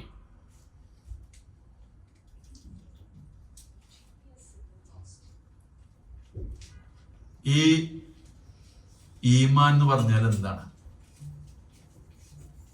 ഈ പ്രശ്നത്തിൽ അയാൾ ചെയ്യേണ്ടത് എന്തായിരുന്നു? പാപ്പാനെ കരകയറ്റണം. എവിടുന്ന്? പാപ്പ അങ്ങനെ പറഞ്ഞില്ലെങ്കിൽ നരകത്തുനിന്ന് കരകയറ്റണം. അയാള് ഈ പണി ആലോചിക്കാൻ തന്നെ പറ്റില്ല. പാപ്പ അറിവില്ലായ്മ കൊണ്ടാണ്. ഒറ്റ വർത്താനം കൊണ്ട് തീരാവുന്ന പ്രശ്നമാണ്. നമ്മൾ ആണോരി പെണ്ണോരി അവകാശം ജീവിച്ചിരിക്കുന്നുണ്ട്. ഉമ്മാന്റെ കഴിഞ്ഞാൽ പിന്നെ ആണോരി പെണ്ണോരി ഒരു പ്രശ്നം തീർന്നല്ലോ ഭംഗിയിട്ട്. പിന്നെ സ്വത്തിനെ പറ്റിയിട്ടുള്ള ചർച്ചകൾ വരും. പാടാർക്കാണ്, പറമ്പാർക്കാണ്, കെട്ടിടം, അങ്ങനെയൊക്കെയുള്ള വരും. അതൊക്കെ തീരുമാനാക്കാൻ പറ്റും. അതിന് പകരം ഇപ്പോഴും ആ സ്വത്ത് ഇതിൽപ്പെട്ട ഒരാളെ ഞാൻ ഈ അടുത്ത് കണ്ടുമുട്ടിയപ്പോൾ ചോദിച്ചു എന്താ വിഷയം എന്ന് ചോദിച്ചു. മൗലവി ഇത് സിവിൽ കേസാണ്. സുപ്രീം കോടതിയിലെത്തി, വക്കീൽമാര് മരിച്ചുപോയി, പുതിയ വക്കീൽമാര് വരികയാണ്. കോംപ്രമൈസ് ആകണമെങ്കിൽ ഇയാളൊന്ന് സമ്മതിച്ച് കിട്ടണ്ടേ, അല്ലാതെ കോംപ്രമൈസ് ആവില്ല. കേസ് നടക്കുന്നു, ആർക്കും ഒരു ഉപകാരമില്ലാതെ സ്വത്ത് ആവശ്യമുള്ളവന് സ്വത്ത് കിട്ടാതെ പോകുന്നു. പക്ഷെ അയാൾ ഈ റമദാനിലും അയാൾ നോമ്പ് വെക്കും, കഴിയെങ്കിൽ അയാൾ എവിടെ എത്തും? ഹറമിലെത്തും, അവസാനത്തെ 10 ഇത്തിക്കാഫിരിക്കും. ഈമാൻ എന്ന് പറഞ്ഞാൽ എന്താ? അതിന്റെ അടയാളം എന്താ? ഇപ്പൊ നമ്മൾ ഇങ്ങനെ സങ്കല്പിച്ചു പറയാം, നമ്മളിങ്ങനെ നമ്മൾ ഇവിടുന്ന് ട്രിപ്പ് പോകുമ്പോ ഇവരെ നമ്മൾ അവിടെ കണ്ടു നിൽക്കുക. നിങ്ങൾ ഇവിടുന്നാണ്? സ്വാഭാവികമായിട്ട് ഞങ്ങൾ ഇങ്ങനെ ഇന്ന നാട്ടുകാരാണ്, പിന്നെ നിങ്ങൾ പേരെന്താണ്? നിങ്ങൾ ഞാൻ എല്ലാ വർഷവും വരലുണ്ട്. അപ്പൊ നമ്മളിങ്ങനെ പരസ്പരം പറയും, നമ്മുടെയൊക്കെ ഒരു കാര്യം ആലോചിച്ച് വെക്കാം. ഇവര് കണ്ടില്ലേ, പൈസ ഉണ്ട്, എന്നാലും ഹറമിൽ വന്ന് എത്തിക്കാഫിരിക്കണ്, ഭാര്യനെയും കൂട്ട് വരുന്നത്, പിന്നെ എന്തോ ഒരു നല്ല മനുഷ്യന്മാരാ. നമ്മൾ അയാളുടെ ഈമാനിന് 100% മാർക്ക് കൊടുത്ത് പോന്നോ? പോരോ? അപ്പൊ ഈമാനുള്ള മനുഷ്യനല്ലേ അയാള്? അല്ലേ? അല്ല, നമ്മളെ കാഴ്ചയിൽ ഈമാനുള്ളതല്ലേ? പ്രശ്നം വന്നപ്പോ എന്തായി ഈമാൻ? സ്വത്തിന്റെ പ്രശ്നം വന്നല്ലോ, എന്തായി ഈമാൻ? പ്രശ്നം വന്നപ്പോ എന്താണ് നമ്മുടെ നിലപാട്? നമ്പർ 2, രണ്ടാമത്തത്, ഇവിടെ മരിക്കണത് ഉമ്മയാണ്. ഇതിൽ ഏകദേശം എല്ലാവരും പ്രതികളാവട്ടോ. ദയവ് ചെയ്ത് ഇങ്ങളെയാണ് എന്ന് നിങ്ങൾ വിചാരിച്ചോളണം. അങ്ങനെ പറയണേ, വിചാരിക്കണ്ടെന്നല്ല, നിങ്ങളെന്ന് തന്നെ വിചാരിച്ചോളണം. ഉമ്മ മരിച്ചു. ഉമ്മക്ക് ഏകദേശം ഒരു 50-55 വയസ്സാണ്. വാപ്പാക്ക് 60 വയസ്സാണ്. 2-3 മക്കളുണ്ട്. ഒരു യൂറോപ്പിലുണ്ട്, ഒന്ന് രണ്ടെണ്ണം ഗൾഫ് രാജ്യത്തുണ്ട്. ആ ഏതാ സ്ഥലം ഒന്നും പറയാൻ പറ്റില്ല. ഒക്കെ അങ്ങനെ ആ സംഗതി വിഷയമാണ് പറയണത്. ഇമ്മ മരിച്ചപ്പോ നമ്മൾ ഈ വാപ്പാര് മരിച്ചാലും ഉമ്മാര് മരിച്ചാലും നമ്മൾ 2 വ്യത്യാസമുണ്ട്. വാപ്പ മരിച്ചാലും ഉമ്മാരെന്ത് ചെയ്യുന്നറിയോ? മരുക്കളൊക്കെ ആയിട്ട് ഇങ്ങനെ മുട്ടി മൂടി ഇങ്ങനെ നിന്ന് കഴിഞ്ഞു പോകും. കാരണം അവർക്ക് അങ്ങനെ ഒരു പ്രകൃത. കാരണം ഈ തർക്കിച്ചാൻ വെച്ചപ്പോൾ നിന്നാല് പുറത്താക്കുന്നുള്ളവർക്ക് അങ്ങനെ. നമ്മൾ ആണുങ്ങൾക്ക് ഇത് പറ്റൂല, നമുക്ക് ആണുങ്ങൾക്ക് പറ്റൂല. നമ്മൾ എന്ത് ചെയ്യും? നമ്മളെ വരി തന്നെ നിൽക്കാൻ നോക്കും. അപ്പൊ എനിക്ക് 60 വയസ്സായിട്ടുള്ളൂ, അപ്പൊ എനിക്ക് എന്ത് വേണം? എനിക്ക് വേറൊരു പെണ്ണ് വേണ്ടി വരും. എന്റെ ശാരീരിക ആവശ്യം മാത്രമല്ല, എല്ലാം എനിക്ക് പെണ്ണില്ലാതെ കഴിഞ്ഞുകൂടാൻ പറ്റൂല. അപ്പൊ ഈ മരിച്ച ആളെ ചങ്ങാതിമാരെന്ത് ചെയ്തു? പേരൊക്കെ ഞാൻ മാറ്റി പറയാം. അബ്ദോ, എനിക്ക് ഒരു പെണ്ണ് നോക്കണ്ട, 60 വയസ്സായിട്ടുള്ളൂ. പിന്നെ മാത്രമല്ല, ഈ മരക്കളെ കൂട്ടത്തിൽ ഓലിപ്പോ എന്നും തന്നെ നോക്കാണ്ടാവുക. ഇതൊക്കെ കഴിഞ്ഞ ഓലക്കോലെ പാട്ടിന് പോകണ്ടേ? സ്വാഭാവികമായിട്ടും ചോദിക്കും, എന്നാ ഞങ്ങൾ മക്കളോട് പറയട്ടെ. ഇവര് മക്കളോട്, സുഹൃത്തുക്കൾ 60 വയസ്സുള്ള എങ്ങനെമാരുണ്ടല്ലോ, ഒരു എന്ന് മക്കളോട് മക്കളെടുത്തേക്ക് ചോദിച്ചോ, നിങ്ങൾ ഞങ്ങളെ വാപ്പാനെ ഇപ്പൊ പുതിയാപ്പടയൊക്കെ നിൽക്കുക, ആ വർത്താൻ വേണ്ടി പെരീക്ക് കയറൂലങ്ങൾ ഇട്ടോ. ഞങ്ങൾ പോവുകയാണെങ്കിൽ ഞങ്ങൾക്ക് എത്താന്ന് പറഞ്ഞിട്ട് ഓലുണ്ട് ഇറങ്ങിപ്പോന്നു. പക്ഷെ ഒരു മൂപ്പരോട് പറഞ്ഞു, ഇങ്ങനെ മക്കൾ പറഞ്ഞതാണ്, അതുകൊണ്ട് ഞങ്ങളൊരു തീരുമാനം എടുത്തിന്, ഇജ് പെണ്ണ് കെട്ടും ചെയ്യും, ഇജ് പെണ്ണ് കെട്ടും വേണം, ഇതിങ്ങനെ വിട്ടാൻ പറ്റൂലല്ലോ പറഞ്ഞു. ഓല് അന്വേഷിച്ച് വാപ്പാനെ കൊണ്ട് പെണ്ണിട്ടിക്കും. തീരുമാനിച്ച വിവരം മക്കളറിഞ്ഞു. മക്കള് വാപ്പാനോട് പറഞ്ഞെന്താ പറയുക, ഇങ്ങളെങ്ങാനും ഇവിടെ പെണ്ണ് കെട്ടിക്കൊണ്ടെന്നാൽ ഈ പെരിയിൽ നിങ്ങൾ നിൽക്കൂല. ആരെ പെരിയില്? വാപ്പാന്റെ പെരിയിൽ വാപ്പ നിൽക്കൂല. ആര് പറയണ്? 4 മക്കളിൽ 3 ആളല്ല, 4 മക്കളും, 2 പെണ്ണും 2 ആണുമാണ്. 4 മക്കളും. വാപ്പ പെണ്ണെട്ടി. വാപ്പ പിന്നെ കച്ചറക്കൊന്നും നിന്നില്ല. വാപ്പ പെണ്ണ് കെട്ടിയിട്ട് അവിടുന്ന് വാപ്പാന്റെ തോർത്തുകൊണ്ടും പിന്നെ സോപ്പൊക്കെ പടയിട്ട് വാപ്പ വേറെ റൂമിക്ക് വാടകയ്ക്ക് മാറിയിട്ട് അവിടെ താമസിക്കുന്നു. അയാൾക്ക് ഇപ്പൊ ഞാനിത് പറയുമ്പോ 2 കുട്ടികളുണ്ട്. അയാൾ സുഖമായിട്ട് ജീവിക്കുന്നു. ഈ മക്കള് ഇന്നും വാപ്പാനെ പറമ്പക്ക് കയറ്റിയിട്ടില്ല, വീട്ടിൽ കയറ്റില്ല. ഓല് നിൽക്കുന്ന സ്ഥലത്ത് ഇസ്ലാമിക പ്രവർത്തനത്തിൽ കൂടി കൊടുക്കുന്നുണ്ട് അവിടുത്തെ. അതോ കൃത്യമായിട്ടൊന്നും പറയാൻ പറ്റൂല. അതിൽ ഒരാൾക്ക് അത്യാവശ്യം താടിയുണ്ട്. നല്ല തക്കവുള്ള മനുഷ്യനെ കണ്ടാൽ ഈമാന്റെ അടയാളങ്ങളെന്ന് പറഞ്ഞാൽ താടിയോ, നിസ്കാരതയപ്പോ എല്ലാരോടും സലാമലൈക്കും എന്നറിയണോ? ഇവിടെ ഈ വാപ്പ ഈ നബി സല്ലല്ലാഹു അലൈഹി വസല്ലം പറഞ്ഞേ, ഇന്നല്ലാഹ യഖ്ബലു മിൻ സാഹിബിസ് സ്വലാത്തി വസ്സകാത്തി വൽ ഉംറത്തി വൽ ഹജ്ജി. കുറച്ചിങ്ങനെ പറഞ്ഞിട്ട് പറഞ്ഞു, നിസ്കരിക്കുന്നവന്റെ നിസ്കാരം, ഹജ്ജും ഉംറയും നോമ്പും ഒക്കെ അള്ളാഹ് സ്വീകരിക്കും. ഒറ്റ വരേണ്ട വരച്ചു റസൂലുള്ളാഹ്, ഇല്ലം യഉഖ വാലിദൈഹി, മാതാപിതാക്കളെ ഉപദ്രവിക്കാത്തവരെ. ഈ വാപ്പാന്റെ കണ്ണുനീര് എന്ത് തുടങ്ങി? ഇവരെതിർക്കുന്നു എന്ന് പറഞ്ഞ് അപ്പ തുടങ്ങും. ആ മക്കൾ ഇപ്പൊ നിസ്കരിക്കുന്നുണ്ട്, ഓരോ കുട്ടികളെ മദ്രസക്ക് പറഞ്ഞയക്കുന്നുണ്ട്, അവര് ഇസ്ലാമിക പ്രവർത്തനത്തിൽ ഭാഗവാക്കാക്കുന്നുണ്ട്. ഈ പെൺകുട്ടികൾക്കെങ്കിലും ഒരു മനസ്സില്ലേ? അതുമില്ല. ആ പെൺകുട്ടികളും ഇതേ വാശിയിൽ ഒറ്റൊന്നും മിണ്ടണില്ല. ഈമാന്റെ അടയാളം എന്താന്ന് പറയും. ഇപ്പൊ എന്തായി? ഈ പാർക്കുന്ന വീടിന് 3 അവകാശികൾ വേറെ വന്നു. അടിസ്ഥാന വിഷയങ്ങൾക്ക് മനസ്സിലായല്ലോ. 2 കുട്ടികളുമായി, 1 പെണ്ണുങ്ങളും ആയി. സ്വത്ത് ഒരിക്കുമ്പോ 3 വരി പുറത്തു പോകും. ഈമാൻ എന്ന് പറഞ്ഞ് എന്തപ്പോ നമ്മൾ കേൾക്കണേ? ഈ നിസ്കാരം കഴിഞ്ഞിട്ട് 33 പ്രാവശ്യം സുബ്ഹാനല്ലാഹ് ഒരു പണിയാ ആണോ? താടി, ഞാൻ ഈ താടിനെ കളിയാക്കല്ലോടെ ഞാൻ അടിച്ചുള്ളൂ. താടി വെക്കണ്ടല്ലോ, വളർന്നോളും, അത് വളർന്നോളും. അതൊരു പണിയല്ല, അതൊരു പണിയല്ല. പിന്നെ സുന്നത്ത് നിസ്കാരം ഒരു പണിയാണ്. 5 നേരത്തെ നിസ്കാരം ഫുള്ള് നിസ്കരിക്കാൻ 3/4 മണിക്കൂർ മതി. മാക്സിമം 3/4 മണിക്കൂറിന്റെ സമയം ഒരു ദിവസം. 5 നേരത്ത് 4 4 8 4 12 3 15 2 17 റക്അത്ത് നിസ്കരിക്കാം. 3/4 മണിക്കൂർ മാക്സിമം. സാധാരണ സുന്നിപ്പള്ളികൾ തറാവീഹ് 23 റക്അത്ത് അരമണിക്കൂർ കൊണ്ട് തീരുന്നുണ്ട്. അതിനെ കളിയാക്കാൻ പറഞ്ഞാലേ ഞാൻ. അപ്പൊ 17 റക്അത്ത് സാവകാശം നിസ്കരിച്ചാൽ 3/4 മണിക്കൂർ മതി മാക്സിമം. ഇത്രയും പണിയുള്ളൂ. ഇതൊന്നും ഒരു പണിയല്ല. റമദാനോ ആദ്യത്തെ 2 ദിവസം കഴിഞ്ഞാല് പിന്നെ അതാണ്ട് ശീലാവും. ഹജ്ജ് കഴിവുള്ളോ ചെയ്താൽ മതി. നോമ്പ് നോൽക്കണോ ഒഴിവാക്കണ കാരണങ്ങളുള്ളോ ഒഴിവാക്കാം. സക്കാത്തുള്ളോ കൊടുത്താൽ മതി. പക്ഷെ ജീവിതത്തിൽ ഇതുപോലെ ഒരുപാട് പ്രശ്നങ്ങൾ വരും. അവിടെ നമ്മുടെ നിലപാട് എന്താണോ അപ്പൊ നമുക്ക് നമ്മളെ തിരിച്ചറിയാൻ പറ്റും. പടച്ചോനെ, ഇവിടെ ഞാൻ പാടി, എനിക്ക് പടച്ചോനെ പേടിയുണ്ടെങ്കിൽ ഞാൻ ഇതിങ്ങനെ ചെയ്യൂലല്ലോ.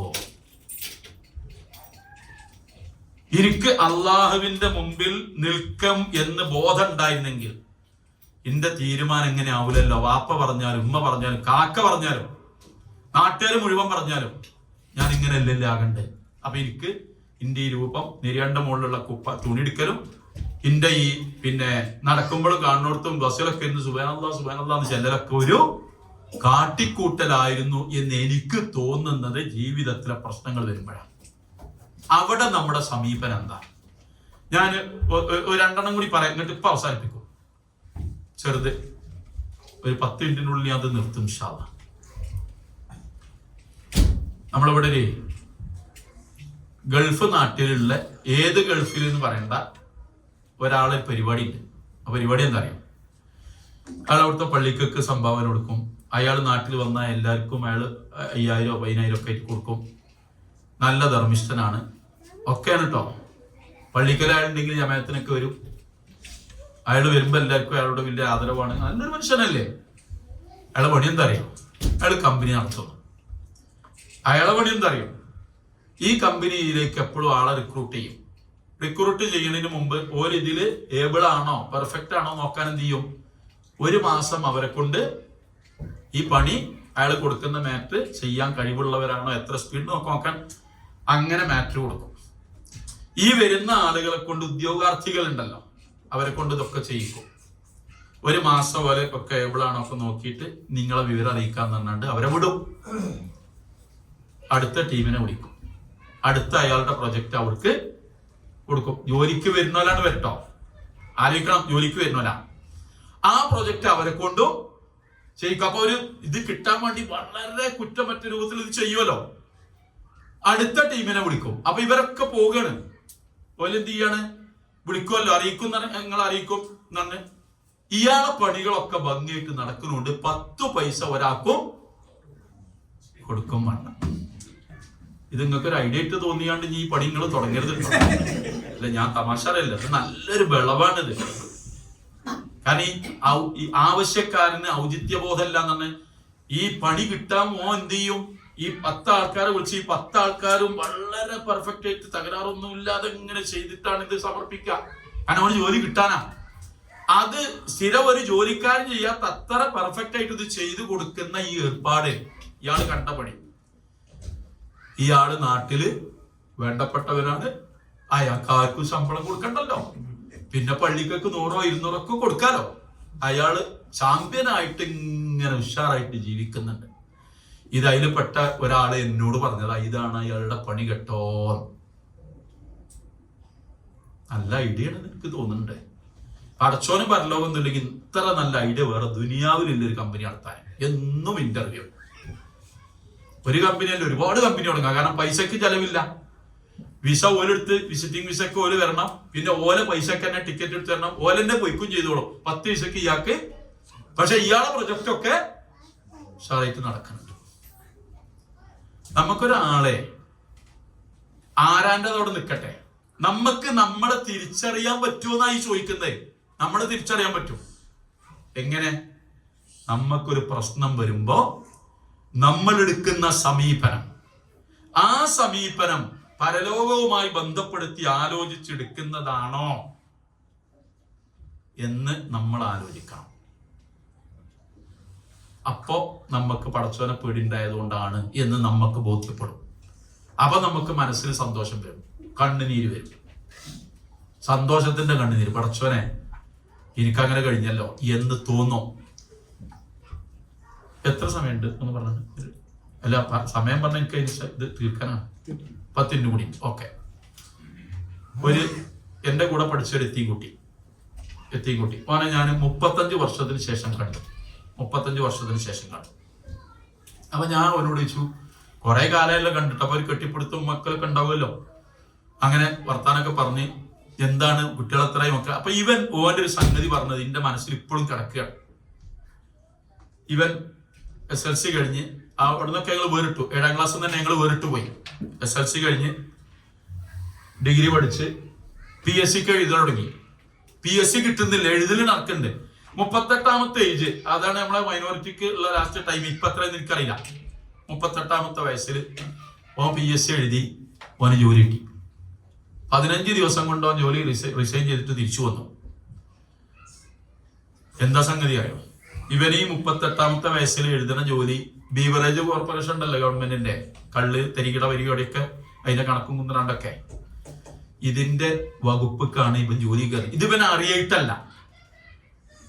അപ്പം വേണമെങ്കിൽ ഒഴിവാക്കാലോ, ഇതൊന്നും ഇല്ലാത്ത പണി ഞാൻ വകുപ്പിൽ ഉണ്ടെങ്കിലോ അതില് കൂടാലോ എന്നൊക്കെ വിചാരിച്ചാൽ ഒരു ജോലി കിട്ടണം. 2-3 കുട്ടികളുണ്ട് ഇവൻ എന്നോട് പറയാ. ഇവൻ ഇത് വിസ്തരിച്ച എന്നോട് പറയണ്ടോ, ഞാൻ 1.5 മണിക്കൂർ ഇത് കേട്ട് നിന്നു. എനിക്കിത് കേട്ട് നിൽക്കലും നമ്മളെന്താണ് ഈ കേൾക്കുന്നതെന്ന് നമ്മൾ ആശ്ചര്യത്തോട് ഇന്നൊരു മനുഷ്യൻ അങ്ങനെ ആകുക എന്നുള്ളത്. അപ്പൊ ഇവൻ എന്ത് ചെയ്തു അറിയോ? ഇവൻ ജോലി കയറി. ഇവൻ പറയാം, 15 ദിവസം ഞാൻ എങ്ങനെയാണ് കഴിഞ്ഞുകൂടിയത് എന്ന് എനിക്ക് മാത്രമേ ഷെഫീഖെ അറിയുള്ളൂ. ഞാൻ ഉറങ്ങണില്ല, എനിക്ക് ഭക്ഷണത്തിന് രുചിയില്ല. ഞാൻ ചെന്ന സ്ഥലത്ത് ഓഫീസിൽ 17 ആളുണ്ട്. തെക്കൻ കേരളത്തിൽ നിന്ന് വന്ന ഹിന്ദുക്കളാണൊക്കെ. നമ്പിമാരും തമ്പിമാരും പിള്ളമാരൊക്കെ കൂടിയുള്ള ടീമാണ്. ഇവര് മാസത്തിൽ ഒരിക്കലാ പോവുക. അതിന്റെ ഇടക്ക് കിട്ടുന്നിടത്തോളം കള്ളവാറ്റ് നടത്തുന്ന പോലെ പൈസ ഒക്കെ അവിടെ കൃത്യമായിട്ട് എത്തുന്നുണ്ട്. ഞാൻ ചെന്നടി തന്നെ ഓരോരുത്തർ വന്ന് കൊണ്ടു കൊടുക്കുന്നൊക്കെ ഉണ്ട്. പിന്നെ ഓൽക്കൊക്കെ ഭക്ഷണം വിളമ്പാൻ ഒരു പെണ്ണിനെ ഒരു നിർത്തിക്കണേ. ഓളെല്ലാം ഓൽക്ക് വിളമ്പി കൊടുക്കുന്നുണ്ട്. ബാക്കി ഇങ്ങളാണ്ട് ആലോചിച്ചാൽ മതി. അങ്ങനെ സുഖമായിട്ട് കഴിഞ്ഞുവിടുകയാണ് അവരവിടെ. ഇത് ഞാൻ കൊണ്ടുപോയി കൊടുത്തപ്പോ അപ്പൊ എനിക്ക് ഉറക്ക് പോയി. എനിക്കാകെ ബേജാറായി. ഞാൻ ആലോചിക്കണ റബ്ബെ, ഞാൻ ഇതുമായിട്ട് എന്റെ മുമ്പിൽ വന്ന എന്തേക്കാണ് ഇതിന്റെ കഥ എന്ന് ആലോചിച്ച് ഞാൻ റെസിഗ്നേഷൻ കത്ത് കൊണ്ടിട്ട് ഈ നമ്പർ മെയിൻ ഓഫീസർ അയാളെ കൈ കൊടുത്തു. അടുത്തിങ്ങനെ തോന്നുന്നു എന്താന്ന് ചോദിച്ചു. 15 ദിവസം പ്രൊബേഷൻ ടൈം ഉണ്ട്, കുറച്ചു കാലം. ഇത് 15 ദിവസം കൊണ്ട് ജോലി രാജിയൊക്കെ. ഞാൻ അയാളെ പേര് മാറ്റി പറയും, മുഹമ്മദ്. ഈ ജോലി രാജിയൊക്കെ സമ്മതിക്കൂല. ഇയാൾ ഇവന്റെ വാപ്പ സംസാരിക്കണ മാതിരി ഇവനോട് കയർക്കാനും ദേഷ്യപ്പെടാനും ഒക്കെ തുടങ്ങി. എന്ത് ഭ്രാന്താ നീ കാണിക്കുന്നൊക്കെ ഒരുപാട് ഫയർ ചെയ്തു. എന്നിട്ട് പറഞ്ഞു, ഒരു കാര്യം ചെയ്തോ, എനിക്ക് ഇത്ര വലിയ പ്രയാസം ഉണ്ടെങ്കിൽ ഈ ഒപ്പിട്ടോ, ഒരു പണി എടുക്കണ്ട, ഇവിടെ ഇരുന്നു. ജോലി കളയല്ലേ മോനെ, ജോലി കളയല്ലേ, ഒരു കുടുംബം പോറ്റേണ്ടതാ നിനക്ക് നോക്ക. അയാൾ നല്ലവർക്ക് പറയണം. എന്നിട്ട് ഒക്കെ കേട്ടിട്ട് ചിന്തിച്ചു ഞാൻ പോന്നു. പക്ഷെ പോരുന്ന സമയത്ത് അയാൾ പറഞ്ഞു, 2 മാസം ഈ കത്ത് ഞാൻ ഇവിടെ വെക്കട്ടോ, ഞാൻ അത് സ്വീകരിക്കൂല. നീ രാജിച്ചതില്ല, ആരെങ്കിലും വല്ല അന്വേഷണത്തിലേക്ക് വരുമ്പോ ഞാൻ അതിന് പറഞ്ഞോളാം, നീ ഒരിക്കലും ഇതിട്ട് പോകരുതെന്ന് നോക്ക. അയാളുടെ നന്മ പറയണം. അയാളെ ഭാഗത്ത് നിൽക്കുമ്പോൾ അയാൾ നന്മ ചെയ്യണത്. അവൻ പറയാ, ഞാൻ തിരിച്ചു വന്ന് പെരിയിൽ വന്ന് ജോലി രാജിച്ചത് ഞാൻ പറഞ്ഞില്ല. അവിടുന്ന് കുടിച്ച കഞ്ഞിപ്പോഴും എന്റെ മനസ്സിൽ കിടക്കുന്നുണ്ട്. എത്ര ഊറ്റത്തിലാണ് ഞാൻ കടന്നുറങ്ങിയതെന്ന് എനിക്ക് ഇപ്പോഴും ആലോചിച്ചാൽ കിട്ടും. അത്ര സന്തോഷത്തിൽ ഞാൻ വന്ന് കടന്നു. 2-3 ദിവസത്തിന് ശേഷം ഞാൻ എന്റെ ഭാര്യനോട് കാര്യം പറഞ്ഞു. ഭാര്യ കരയാൻ തുടങ്ങി. കുടുംബക്കാരെ വിളിച്ചു കൂട്ടി. എല്ലാരും കൂടി എന്നെ ഫയർ ചെയ്തു. എല്ലാരും ഒരു ചോദിച്ച ചോദ്യം എന്നോട് ഇതാണ്, ജീവിക്കണ്ടേ, നിനക്ക് ജീവിക്കണ്ടേ, നിനക്ക് ജീവിക്കണ്ടേ. കുട്ടികൾക്ക് ചെലവിന് കൊടുക്കണ്ടേ? അപ്പൊ ഷഫീഖ് ഞാൻ ഓനോട് ഒറ്റ ചോദ്യം തിരിച്ചു വെച്ചു, മരിക്കണ്ടേ? അപ്പൊ അതിനോട് പറഞ്ഞ മറുപടി, അത് അവിടെ ചെന്നിട്ട് നോക്കാം, ഇപ്പൊ അവിടെ ജീവിക്കണതിനെ പറ്റിയാണ് ചർച്ച, മരിക്കണുണ്ടോ അല്ലേ എന്നുള്ള അവിടെ ചെന്നിട്ട് നോക്കാം. ആരായി പറയണറിയോ? നിസ്കരിക്കണോലും നോൻപോൽക്കണോലായ കുടുംബക്കാര്. എന്ത് ചെയ്തു വെച്ചു? ഞാൻ രാജിച്ച് അവിടെ നിന്നു, ഓര് കുറെയൊക്കെ വഴക്കറണം. പിന്നെ എന്ത് ചെയ്തു? ഞാൻ കപ്പക്ക് കൂടം മാടാൻ പോയി, വാഴക്ക് മണ്ണേറ്റാൻ പോയി, റബ്ബറിന് കുഴിവെട്ടാൻ പോയി, നാടൻ പണിയാണ് തുടങ്ങി. വർഷങ്ങളോളം നാടൻ പണി എടുത്തിന്റെ കുട്ടികൾ വലുതാകാൻ തുടങ്ങി. ഇപ്പൊ അവര് 3 ആളുകള് നല്ല ജോലിയിലാണ്. പെൺകുട്ടി അവള് നല്ല രൂപത്തിൽ കെട്ടിച്ചയച്ചു. ഇപ്പൊ എന്നോട് സംസാരിക്കുന്ന ഓൻ ഒരു ഗോഡൌണിന്റെ കാവലായിട്ട് എന്തെങ്കിലും ഒരു പണി വേണ്ടേ? നമ്മളാണുങ്ങൾക്ക് അങ്ങനെയുള്ള മക്കൾക്ക് വരുമാനം തേച്ച് നിൽക്കുമല്ലോ, ഒരു പണി വേണ്ടേ? ഞാൻ അതിന്റെ ഗോഡൌണിന്റെ കാവലിൽ നിൽക്കുകയാണ്. സുഖാണ് എനിക്ക്. ഞാൻ ഓനെ കാണുമ്പോ ഇപ്പോഴും ഓന്റെ പേരാലിക്കുമ്പോ ശരിക്കും റളിയല്ലാഹു ചെല്ലണ്ടേ ഓന്റെ പേര് കേൾക്കുമ്പോ? തെർലിയത്ത് എന്നാണ് അതിന് പറയുന്നത്. അള്ളാഹു ഓനെ തൃപ്തിപ്പെടുത്തേന്നാണ്. സഹാബികളെ നമ്മൾ അങ്ങനെ ചെല്ലലുള്ളൂ. ശരിക്കും ഓന്റെ പേര് കേൾക്കുമ്പോൾ റളിയല്ലാഹു ചെല്ലണ്ടേന്ന് ഞാൻ ഇങ്ങനെ ആലോചിക്കുക. ഓന്റെ ചേലും കോലും ഏകദേശം എന്നറിയോ? ഒരു ടീഷർട്ട് ഇട്ടാണ്, സാധാരണ മാതിരി തുണി എടുത്തിങ്ങനെ ഡബിൾ തുണി, പിന്നെ ഒരു 5-6 ദിവസം പഠിക്കാത്തൊരു താടി ഉണ്ട് ഓന്, പിന്നെ സാധാരണ ഒരു ലോക്കൽ മനുഷ്യനാണ്. ഒന്നൊരു പ്രത്യേകത ഒന്നും കാണാനൊന്നുമില്ല, 5-6 നിസ്കാരത്തേമ്പൊന്നുമില്ല, കാണാനൊരു മൂല്യാര ലുക്കില്ല, ഒരു സാധാരണ മുസ്ലിം എന്നും പറയാലോ, ഒരു നാടൻ കാക്ക. പ്രായം അങ്ങനെ തോന്നിക്കൂല എന്നുള്ളതുകൊണ്ട് അങ്ങനെ ഒരാള്. നമ്മൾ എന്ത് ചെയ്യും? നമ്മളായിരുന്നെങ്കിൽ എന്ത് ചെയ്തിരുന്നേനെ എന്ന് നിങ്ങൾ ഇപ്പൊ ആലോചിക്കണം. നമ്മൾ ഈമാനുണ്ട് എന്ന് ഉള്ളതിനെ പള്ളി എടുത്തുണ്ടാകുമ്പോ അങ്ങോട്ട് ജമാഅത്തിന് വേണ്ടുക, ഒരു പണിയില്ലെങ്കിൽ യാസീനോദി കുത്തിർക്കുക എന്നുള്ളതൊക്കെ കൂലിയുള്ള, ഇതിനൊന്നും കൂലില്ലാത്ത കാര്യമല്ല ഞാൻ പറഞ്ഞത്. നമ്മുടെ പണത്തിനെ, നമ്മുടെ ശരീരത്തെ, നമ്മുടെ ഇഷ്ടത്തെ ബാധിക്കുന്ന പ്രശ്നങ്ങൾ വരുമ്പോ നമ്മൾക്ക് നമ്മളെ തിരിച്ചറിയാം, നമ്മളിൽ ഈമാൻ കടന്നു ചെന്നിട്ടില്ല, നമുക്ക് തിരിച്ചറിയാൻ പറ്റും. അതുകൊണ്ട് ഒരു സത്യവിശ്വാസിന്റെ ജീവിതം എന്താണെന്നറിയോ? ഞാൻ നിങ്ങളോട് കഴിഞ്ഞ ക്ലാസ്സിൽ പറഞ്ഞിട്ടുണ്ട്, രഹസ്യത്തിലും പരസ്യത്തിലും അയാൾ ഒരാളാ, ആൾക്കൂട്ടത്തിനിടയിലും തനിച്ചും അയാൾ ഒരാളാണ് അയാൾ. അപരിചിതർക്കിടയിലും പരിചിതർക്കിടയിലും അയാൾ ഒരാളാ. രാവിലും പകലിലും അയാൾ ഒരാളാ. ഏത് സമയത്തും അയാൾ ആരെ താഴെയാണ്? അള്ളാന്റെ മേൽനോട്ടത്തിന്റെ കീഴിലാണ്. അയാൾക്ക് എവിടെയും കൊണ്ടുചെല്ലാം എന്ന് പറഞ്ഞാൽ അയാളെ എവിടെയും കൊണ്ടുചെല്ലാം. കാരണം അയാൾ ഒരൊറ്റ ഒരു പാത്തിലാണ്, അയാൾ ഒരു വഴിയിലാ, ഒറ്റ വഴിയാ. ആ വഴി അള്ളാഹയൊക്കെ കാണിച്ചെടുത്ത വഴിയിലാണ്. അതുകൊണ്ട് അയാൾക്ക് എവിടെയും കൊണ്ടല്ല. അയാള് പഴക്കൂലെന്ന് അയാൾക്ക് ബോധ്യമാണ്. കാരണം അയാൾക്ക് ഒറ്റ ചിന്തയുള്ളൂ, പടച്ചോനെ എടുത്ത് ചെന്ന് നിൽക്കേണ്ടി വരും. അതാണെങ്കിൽ എപ്പോഴും കാണുന്ന പടച്ചോനാണ്. സിനത്തും വരാനോ. എന്തിനാ ഈ സൂറത്ത് നമ്മളെ കൊണ്ട് ഈ ആയത്ത് എല്ലാ നിസ്കാരത്തിന് ശേഷം ഓദിപ്പിക്കണമെന്ന് നമ്മൾ വിചാരിച്ച്? അതാണ്. അപ്പൊ ഞാൻ വീണ്ടും പറയാം, പരിഹാസമല്ല, കളിയാക്കലല്ല. താടി വളർത്താൻ എളുപ്പ, വളർത്തണ്ട, വളർന്നോളൂ. നെരിയണ്ട മോൾക്ക് തുണിയെടുക്കാൻ എളുപ്പമാണ്, അത് എടുക്കണം. മുഖമക്കനെ ധരിക്കാൻ എളുപ്പമാണ്, നോമ്പ് നോൽക്കാൻ എളുപ്പമാണ്, നിസ്കരിക്കാൻ എളുപ്പമാണ്. അതൊക്കെ അത് നിർബന്ധാക്കിയതും നിർബന്ധാക്കാത്തൊക്കെ ഉണ്ടാവും. അതൊക്കെ പ്രശ്നമാണ്. അതൊക്കെ ചെയ്യണം, നമ്മളതൊക്കെ ചെയ്യുന്നു. പക്ഷേ നമ്മുടെ സമ്പത്തിനെ, നമ്മുടെ ഇഷ്ടത്തെ ബാധിക്കുന്ന ഒരു പ്രശ്നം വന്നാൽ അവിടെ നമ്മുടെ നിലപാട് എന്താണ്? ഉമറുല്ലാന്റെ മകനോട് ഉമറുല്ലാൻ പറഞ്ഞു, എന്റെ മകളെ പെണ്ണുങ്ങളെ കാര്യം തീർക്കണം എന്നാണ്. നല്ല ഇഷ്ടത്തിലേക്ക് വരും. ബാപ്പ അങ്ങനെ ഒരു സംഗതി പറയോ? ഉമർ അങ്ങനെ ഒരു സംഗതി പറയോ? വെറുതെ പറയോ? ഇല്ലല്ലോ. മനസ്സ് വിങ്ങി പൊട്ടിയിട്ട് റസൂലുള്ളാന്റെ എത്തിക്കുന്നു. റസൂലുള്ള വാപ്പനോട് എന്റെ ഭാര്യന്റെ കാര്യം തീർക്കണം എന്ന് അറിയണ്ട, നീ എന്താ തീരുമാനിച്ചു ചോദിച്ചു. നബി എനിക്കോടെ നല്ല ഇഷ്ടമാണ്. റസൂലുള്ളാഹിനോട് ചോദിച്ചു, അവനോട് നല്ല റസൂലുള്ള അദ്ദേഹത്തോട് ചോദിച്ചു, അതുഹിബ്ബു വസത്തുൽ ജന്ന, സ്വർഗത്തിന്റെ മധ്യഭാഗം കിട്ടണം എന്ന് എനിക്ക് ആഗ്രഹം ചോദിച്ചു. ഉണ്ട് നബിയാണ്. പാപ്പ പറഞ്ഞു കേട്ടതാണ്. പാപ്പ പറഞ്ഞത് പെട്ടതാണ്. ഉമറുല്ലാനു അങ്ങനെ ഒരു പെണ്ണിനെ ഒഴിവാക്കണം എന്ന് പറയണമെങ്കിൽ അടിസ്ഥാനപരമായി കാരണം ഉണ്ടാവും. അത് ഓന് മനസ്സിലാകാത്ത കേസുണ്ട്. റസൂൽ ഓനോട് ചോദിച്ചു, എത്രയേ ഉള്ളൂ, വാപ്പ എന്നോട് പറഞ്ഞു. അത് പറയണത് ഒരു നാടൻ വാപ്പയല്ല. എനിക്ക് ശേഷം നബി ഉണ്ടെങ്കിൽ ലക്കാന ഉമറു നബിയ, ഉമർ നബിയാവും തന്നെ ആ ഉമറ പറഞ്ഞു. തീർത്തു ഒഴിവാക്കി. എനിക്കെന്റെ പെണ്ണുങ്ങൾ ഇഷ്ടമാണ്. പക്ഷെ പ്രശ്നം എന്താണെന്നറിയോ? ഇവിടെ നമ്മൾ പ്രശ്നം നിങ്ങൾക്ക് ആലോചിച്ച് നോക്കി. നിങ്ങളുടെ കുടുംബങ്ങളിൽ നടക്കുന്ന വിഷയങ്ങളിൽ നിങ്ങൾക്ക് ഒറ്റയ്ക്ക് ആലോചിക്കാൻ ഒരുപാട് കിട്ടും. നിങ്ങളുടെ വീട്ടിൽ നടക്കുന്ന പ്രശ്നങ്ങളിൽ, കുടുംബങ്ങളിൽ, അയൽപ്പക്കത്ത് നടക്കുന്ന പ്രശ്നങ്ങളിൽ തകരാറ് എന്താ നിങ്ങൾക്ക് കിട്ടും. നിങ്ങൾക്ക് മനസ്സിലാകുന്നുണ്ട്. അവിടെ അയാൾ എടുക്കേണ്ട സമീപനം എന്തായിരുന്നു കിട്ടും. അവിടെ ജോലിക്കാരൻ ചിലപ്പോൾ പോവുക, മക്കൾ നഷ്ടപ്പെട്ടു എന്ന് വരും. പക്ഷെ ഈ സ്റ്റാൻഡ് അള്ളാന്റെ മുമ്പിൽ നിൽക്കുന്ന വലിമൻ ഖാഫ മഖാമ റബ്ബിഹി ജന്നത്താണ്. അള്ളാന്റെ മുമ്പിൽ നിൽക്കുന്ന സ്ഥാനത്തെ ഭയപ്പെടുന്നവരാണ്. 2 തോട്ടുണ്ട് എന്നാണ്. അതാണ് ഈ പടച്ചോനപ്പേടി എന്ന് പറയുന്നത്. അവിടെ ബാക്കിയൊക്കെ വിട്ട് അവമ്മ തന്നെ നിൽക്കും. അതുകൊണ്ടാണ് നിങ്ങളൊക്കെ എന്നും കേൾക്കണില്ലേ, ഞങ്ങൾ മുനാഫിക്കായി 30ഓളം സഹാബിമാര് ഞങ്ങൾ മുനാഫിക്കങ്ങളാണ് പേടിച്ചിരുന്നു, ഇങ്ങോട്ട് നബിന്റെ അടുത്തേക്ക് എന്നു. ഇങ്ങോട്ട് നബി സല്ലല്ലാഹു അലൈഹി വസല്ലം പറഞ്ഞു, ഓരോ സംഗതികൾ അള്ളാഹ് പറഞ്ഞത് ആ സമയത്ത് ചെയ്യുക വേണ്ടേ. അല്ലാതെ നിങ്ങൾ മലക്കുകൾ നിങ്ങളോട് സലാം പറഞ്ഞ അവസ്ഥയൊന്നും നിങ്ങൾക്കില്ല. നിങ്ങൾ മനുഷ്യന്മാരാണ്, സമാധാനിപ്പിച്ചു വിടുന്ന ഈ ഒരു തോന്നൽ അവർക്ക് വന്നതുകൊണ്ടാണ്. നബിന്റെ സദസ്സിൽ വെച്ച് പരലോകം കേൾക്കുമ്പോ ഇനി അത് മറന്നൊരു ജീവിതമില്ല, പിന്നെ കുട്ടികളും പെണ്ണുങ്ങളും എടുത്തത് വാക്ക് വിട്ടുപോകല്ലേ എന്ന് ഓൾക്ക് തോന്നിയതാണ്. അപ്പൊ നബി പറഞ്ഞു, ഓരോന്നിനും നിശ്ചയിച്ച സമയം സന്ദർഭമൊക്കെ ഉണ്ട്. അപ്പൊ അതിനനുസരിച്ച് ജീവിക്ക്.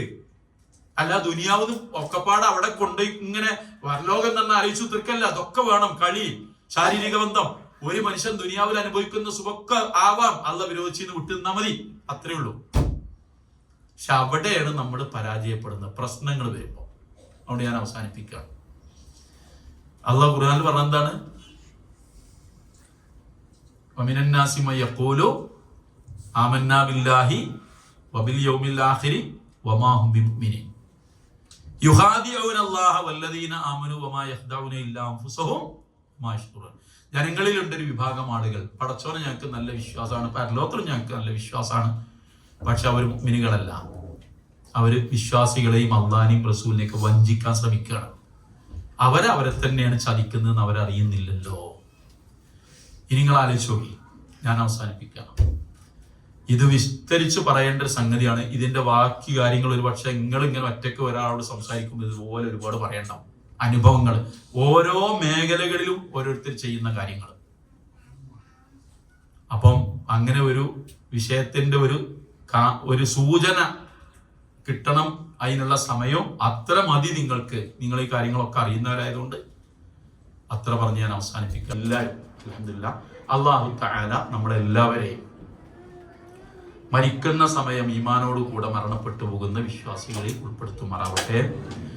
നമ്മുടെ മാതാപിതാക്കൾക്ക് അല്ലാഹു സ്വർഗം നൽകി അനുഗ്രഹിക്കുമാറാവട്ടെ. നമ്മുടെ മക്കൾക്ക് അല്ലാഹു തആല ദീനീ ബോധം പ്രദാനം ചെയ്യുമാറാവട്ടെ.